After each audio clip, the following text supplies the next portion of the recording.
진리의 가족 여러분 안녕하십니까? 저는 오늘 거룩은 사랑이다 라고 하는 제목으로 말씀을 드리겠습니다. 성경 레위기 19장 1절서부터의 말씀을 보겠습니다. 여호와께서 모세에게 말씀하여 이르시되 너는 이스라엘 자손의 온 회중에게 말하여 이르라. 너희는 거룩하라. 이는 나 여호와 너희 하나님이 거룩함이니라. 너희 각 사람은 부모를 경외하고 나의 안식일을 지키라. 나는 너희 하나님 여호와이니라. 레위기를 한마디로 표현하면 거룩이라고 말씀을 드렸습니다. 너희는 거룩하니 나 여호와 너희 하나님이 거룩함이라 그랬어요. 거룩하다라고 하는 결론을 내리시고는 오늘 본문 레위기 19장 전체에 그 거룩을 어떻게 이루는지를 설명하고 있습니다. 십계명이나 제사법 그리고 음식물 법을 이스라엘 백성들에게 주신 이유는 그들을 구별하여 거룩한 하나님의 백성으로 삼으시기 위함입니다. 거룩한 삶은 구체적 사랑의 행동이에요. 여러분, 오늘 본문은 거룩한 백성의 삶에 관해서 명하시고 계신데 가만히 살펴보면 그것은 바로 하나님을 사랑하고 이웃을 사랑하는 것으로 요약됩니다. 하나님 사랑과 이웃 사랑은 마치 시실과 날실처럼 서로 대단히 긴밀하게 연결이 되어 있어요. 3절에 보면 너희 각 사람은 부모를 경외하고 나의 안식일을 지키라 그랬어요. 다섯째 계명인 부모 계명과 넷째 계명인 안식일 준수가 섞여 있는 것입니다. 다시 말하면 이웃 사랑과 하나님의 사랑을 함께 명하고 있는 것이지요. 하나님 사랑과 이웃 사랑은 불가분의 관계에 있어요. 이런 구조가 레위기 19장 14절과 29절, 30절에서도 32절에서도 계속 나옵니다. 자, 레위기 19장 10절, 14절. 너희 귀먹은 자를 저주하지 말며 맹인 앞에서 장애물을 놓지 말고 내 하나님을 경외하라. 나는 여호와이니라 그랬어요.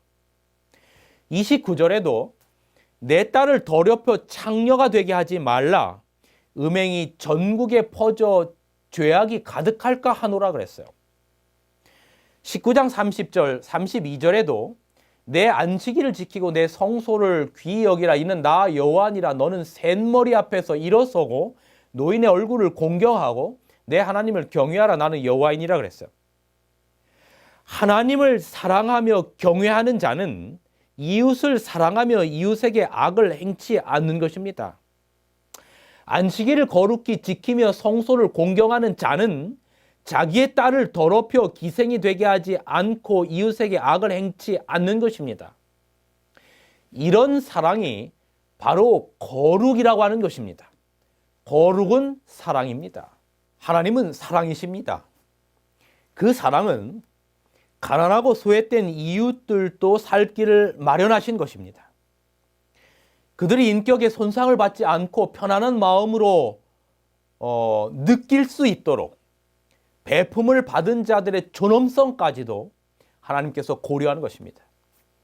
레위기 19장 9절에 너희가 너희 땅에서 곡식을 거둘 때 너는 반 모퉁이까지 다 거두지 말고 내 떨어진 이삭도 줍지 말며 내 포도원의 열매를 다 따지 말고 내 포도원에 떨어진 열매도 줍지 말고 가난한 사람과 거류민을 위하여 버려두라. 나는 너희의 하나님 여호와라 그랬어요.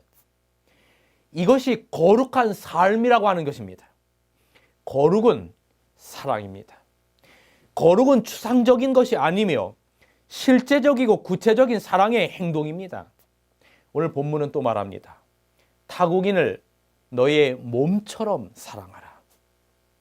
원수를 갚지 말며 동포를 원망하지 말며 이웃 사랑하기를 내 몸과 같이 하라. 산상수훈에서 예수님께서 이렇게 말씀하셨어요. 마태복음 5장 44절. 나는 너희에게 이르노니 너희 원수를 사랑하며 너희를 핍박하는 자를 위하여 기도하라. 여러분, 레위기 19장과 마태복음 5장은 아주 닮았어요. 단 레위기 19장은 연역적으로 기록이 되어 있고 마태복음 5장은 귀납적으로 기록되어 있느냐의 그 차이만 있을 뿐이에요.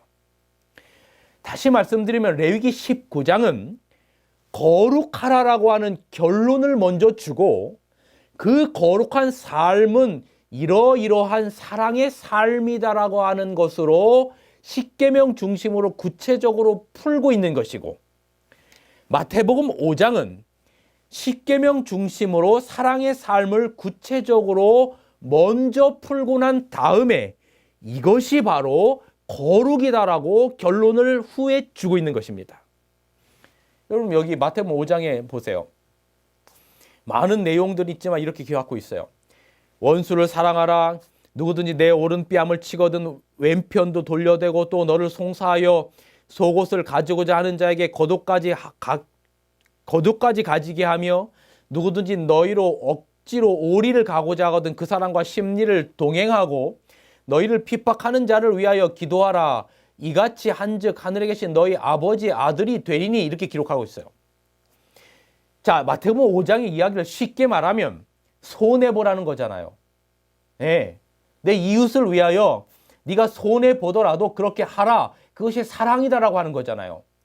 그렇게 먼저 그런 사랑의 삶의 구체적인 행동들을 설명한 다음에, 그리고 마지막 절에, 마태복음 5장 마지막 절에 결론을 주고 있는데 그 결론이 바로 이것입니다. 5장 48절. 그러므로 하늘에 계신 너희 아버지의 온전하신 것 같이 너희도 온전하라 그랬어요.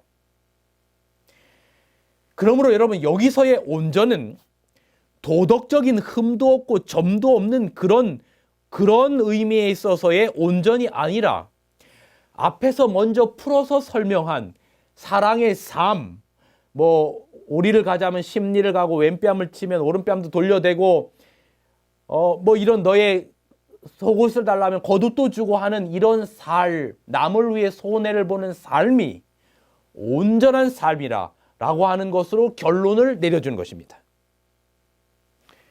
거룩한 삶은 온전한 삶이다.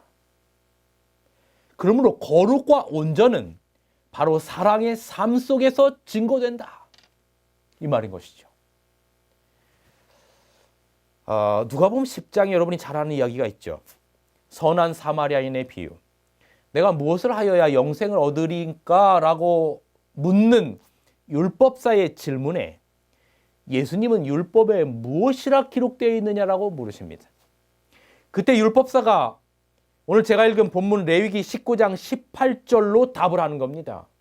내 마음을 다하고 목숨을 다하고 힘을 다하여 주 너의 하나님을 사랑하고 또 내 이웃을 내 몸과 같이 사랑하라 하셨나이다 라고 답을 했어요. 주님이 말씀하셨죠. 내 말이 옳도다. 이를 행하라. 그러면 살리라 하시니, 이때 율법사가 자기를 옳게 보이려고 예수님께 묻습니다. 그러면 누가 내 이웃입니까? 그때 예수님께서 선한 사마리아 비유를 말씀하시죠. 한 사람이 예루살렘에서 여리고로 가다가 강도를 만나서 거반 다 죽게 되어서 다 빼앗기고 피를 흘리고 있는데, 그때 한 제사장이 그 길로 지나가다가 피해가고, 그 다음에 레위인이 그 길로 가다가 그것을 보고 피해가고, 다 이유가 있겠죠. 하나님 사업하다 바빠서 예배드리러 가야 되니, 제사드리러 가야 되니, 회의하러 가야 되니, 설교하러 가야 되니, 거룩한 제사장도 레위인도 다 지나가는데 그 유대인들이 개로 취급하던 사마리아 사람이 성경에 보면 누가복음 10장 33절에 여행하다가 그를 보고 불쌍히 여겼다 기록하고 있어요. 불쌍히 여기는 마음이 행동으로 옮겨지게 된 겁니다. 자기가 먹을 기름과 포도주를 그 강도 맞은 자의 상처에 붓고 싸매고 자기의 짐승에 태워 주막으로 데리고 가서 돌보아주고, 이튿날 데나리온 둘을 주면서 주막 주인에게 주면서 이 사람을 돌보아 주시오. 혹 돈이 더 들면 내가 돌아올 때 갚으리이다 라고 말합니다. 예수님께서 이야기를 마치시고 묻습니다. 내 의견에는 이 세 사람 중에 누가 강도 만난 자의 이웃이 되겠느냐? 율법사가 답하죠. 가로되 자비를 베푼 자니이다. 예수님께서 말씀하십니다. 가서 너도 이와 같이 하라. 무슨 이야기입니까? 거룩, 온전은 사랑을 실천하는 겁니다. 손해보는 사랑입니다. 손해를 보라는 것입니다. 거룩이라는 것이 거룩한 제사장 레위인의 직분에 있는 것이 아니고, 오늘날로 말하면 목사, 장로, 무슨 장 이런데 이런 직함에 있는 게 아니고, 저기 이름 없는 누군가의 사랑을 베푸는 곳에 있다고요. 예수님이 거기 계신다고요. 이런 자가 하늘을 유업으로 얻는다고요. 지금 예수님은 하나님과 거리가 가장 가깝다고 자부하는 자들은 불쌍한 자를 보고도 외면했지만, 하나님과 가장 멀어 보이는 사마리아인은 오히려 도와주었다라고 강조하시는 겁니다. 여러분, 여기 말씀을 보시기 바랍니다. 선한 사마리아인의 이야기 가운데 그리스도는, 참 종교는 제도나 신조나 외식으로 이루어지는 것이 아니에요. 다른 사람에게 최대의 선을 베풀고 진정한 선으로 사랑하는 행위를 이루는 데 있다는 것을 보이셨다. 그리스도께서는 우리의 이웃이 다만 우리가 속하고 있는 교회나 같은 신앙을 가진 사람만을 의미하는 것이 아님을 보여주셨다. 우리의 이웃은 우리의 도움이 요구되는 바로 그 사람이다. 여러분, 여기 또 보시기 바랍니다. 사랑은 경건의 거룩의 기초이다. 필요한 것은 그리스도의 사랑이 우리의 마음 가운데 있어야 한다. 자신이 그리스도에게 융화되는 때에는 사랑은 저절로 생겨난다. 그리스도인의 품성의 완성은 다른 사람을 돕고자 하는 생각이 마음속에서 계속하여 일어나는 때, 하늘의 햇빛이 마음에 충만하고 얼굴에 나타날 때에 성취된다. 진리예불 가족 여러분, 근데 제가 지금 이런 말씀을 가지고 여러분 앞에 설교하고 있지만 저는 부끄럽기 짝이 없는 사람이에요. 이런 설교를 할 만큼 이웃을 사랑하지 못하고 하나님을 사랑하지 못해요. 근데 여러분, 율법에 너무나 놀라운 말씀이 있는데, 출애굽기 23장 4절에 보면 내가 만일 내 원수의 길 잃은 소나 나귀를 만나거든 반드시 그 사람에게 돌리라 그랬어요. 심지어는 길 잃은 짐승도 그 주인에게로 돌리라는 거예요. 저는 지나가는 고양이, 길 잃은 개 이런 거 전혀 신경 쓰지 않고 살거든요. 그러고 보니 여기서 말하는 제사장, 레위인, 율법사가 성경에 등장하는 나와는 상관없이 내가 꾸짖는 대상이 아니라 바로 성경에서 말하는 그 피 흘려 죽어가는 사람을 보고 그냥 지나갔던 제사장, 레위인이 바로 딱 저란 말이죠. 여러분, 성경은 너무나 정교한 하나님의 말씀이에요. 사마리아인의 비유는 제사장, 레위인 둘 다 예루살렘에서 여리고로 내려가는 중에 있었다라고 30절에 기록하고 있어요. 여리고에서 예루살렘으로 가는 중이 아니라 예루살렘으로부터 여리고로 내려가는 중에 강도 만난 사람을 만난 것입니다. 그러니 예루살렘에서 여리고로 내려갔으니 성전 제사를 마치고 집으로 혹은 어디론지 가는 중이라는 뜻이지요. 그러니까 서두에서 언급한 것처럼 구차한 변명, 그들이 성전 제사를 위해서 급히 가느라 그들을 지나쳤다라고 하는 변명은 아예 성립이 되지 않는 변명이에요. 그런 변명을 한 우리도 이 율법사와 똑같이 인간의 심령을 찔러 쪼개어 드러내는 하나님의 살아있는 말씀 앞에 고개를 들지 못하는 겁니다.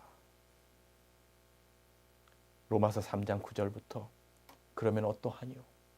우리는 나으뇨? 결코 아니니라. 유대인이나 헬라인이나 다 죄 아래 있고 우리가 이미 선언하였느니라.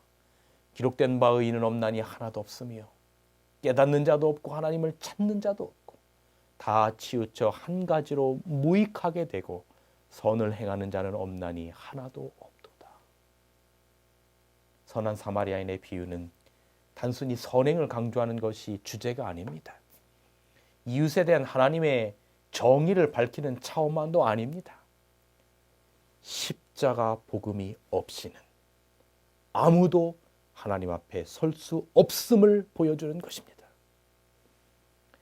요나서에 보면 니느웨를 멸망하시겠다고 하고 멸망하지 않는 하나님께 요나가 격분해서 차라리 죽여달라고 하죠.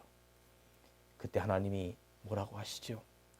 요나서 3장 11절 요나야 이 니느웨 땅에 좌우를 분변치 못하는 자가 12만여 명이요 육축도 많이 있나니 내가 아끼는 것이 어찌 합당치 아니하니야. 여러분 요나나 율법사나 우리나 이 하나님의 차원의 사랑과 긍휼을 도무지 이해하지 못하고 할 수도 없어요. 그래서 우리가 항상 묵상하며 바라보아야 할 거룩한 근본, 사랑의 최고봉인 요나보다 더 큰 표적으로 오신 예수님의 십자가에 비추어 보지 않고는 요나서의 결론은 영원히 해결되지 않는 숙제로 남았을 것입니다. 사악한 도성의 우상을 숭배하는 이방인은, 그런 이방인은 물론 그 가축까지 사랑하신다는 하나님의 말씀은 십자가 대속의 사랑이라는 열쇠가 없었다면 영원한 미궁으로 빠졌을 거예요. 십자가에 달리신 하나님의 아들. 여러분 도무지 율법의 이 거룩한 사랑을 우리를 위하여 죽으시는 하나님의 아들의 하나님의 사랑을 흉내낼 수도 없는 우리를 위해서 하나님의 아들의 살과 피가 찢기어 우리의 가슴 속에서 흘러야 합니다. 십자가 그 사랑이 우리의 가슴의 삶 속에 들어오지 않고는 우리는 손해보는 것, 억울한 것 결코 감내할 수 없어요. 아무리 설교를 듣고 설교를 해도 변하지 않는 내 성품, 오직 십자가 그 사랑만이 우리를 변화시키는 겁니다. 하나님, 우리의 마음속에 오직 십자가 그 사랑만이 거룩한 빛이 되어 자리 잡게 하옵소서. 통회하는 심정으로 기도합니다. 요한계시록 7장과 14장에는 하나님의 인을 맞는 14만 4천인의 특징, 바로 어린 양의 피에 옷을 희게 한 자들이라고 기록하고 있어요. 뭐 우리가 이 숫자는 실제적인 숫자가 아니라 구원받은 상징적인 숫자로 보잖아요. 그러니 하나님의 인을 받은 사람들은 바로 어린 양의 피에 옷을 씻어 희게 한 자들이라 기록하고 있어요. 이것이 바로 예수님의 성품을 이어받은 자들입니다. 여기 한 책에 보면 이런 말씀이 있더라고요. 세상 역사가 마치는 즈음에 14만 4천인은 그리스도의 성품을 반영할 것이다. 그들의 구원은 그들 자신의 경전이나 행위보다 그리스도께서 그들을 위해 그들 안에서 행하신 일을 반영할 것이다. 14만 4천인은 어린 양의 피로 그들의 두루마리를 씻어서 하얗게 빨았기 때문에 하나님 앞에 점도 없고 흠도 없는 상태가 되었다. 우리의 어떤 행함 때문이 아니라 하나님의 의에 두루마리를 옷 입고 피로 씻었기 때문에 점도 없고 흠도 없는 자가 되었다. 거룩은 그놈이 아닙니다. 거룩은 성경책을 팔짱에 딱 끼고 어험하며 뒷짐지고 있는 게 아닙니다. 이건 유교식 거룩이에요.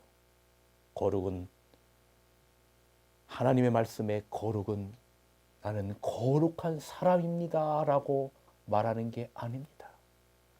거룩은 어느 한 곳에 끼리끼리 모여서 살아야만 생기는 것이 아닙니다. 거룩은 혼자만의 사상과 환경에 갇혀서 살아야 생기는 것이 아닙니다. 거룩은 성경만 보고 기도만 한다고 생기는 것이 아닙니다. 거룩은 삶이요 베풀미며 사랑입니다. 거룩은 하나님을 사랑하는 것이며 이웃을 우리의 몸처럼 사랑하는 것입니다. 이것이 바로 온전인 것입니다. 이 온전과 거룩이 바로 예수님의 십자가의 희생에서 극치를 이루는 것입니다. 그 십자가 희생의 정신을 이어받아 살아가는 자들을 우리는 거룩한 백성, 곧 성도라고 부르는 것입니다. 우리는 자격이 없지만 우리 이렇게 기도합시다. 예수님의 마음 그 성품을 담게 해달라고. 그렇게 기도하고 성령께서 함께 하셔서 우리의 삶을 통해서 그 사랑을 베푸는 그리스도인들이 되시기를 바랍니다. 성도들에겐 예수님을 구주로 영접하여 거듭나는 순간 성령이 내주하여 영원토록 함께 계십니다. 보배 되시는 예수 그리스도의 권세와 능력이 함께하고 있습니다. 정말로 자신을 완전히 깨트리고 주님의 십자가를 짊어지고서 성령의 법, 생명의 법에 의지하고 살아갑시다. 십자가 정신이 우리의 삶을 주관하는 한 주간이 되시기를 간절히 기도합니다. 감사합니다. 진리횃불 웹사이트에는 이 시대를 위한 하나님의 말씀이 준비되어 있습니다. 다음과 같은 성경 연구 자료를 통해서 하나님을 더 깊이 만나게 되길 간절히 바랍니다.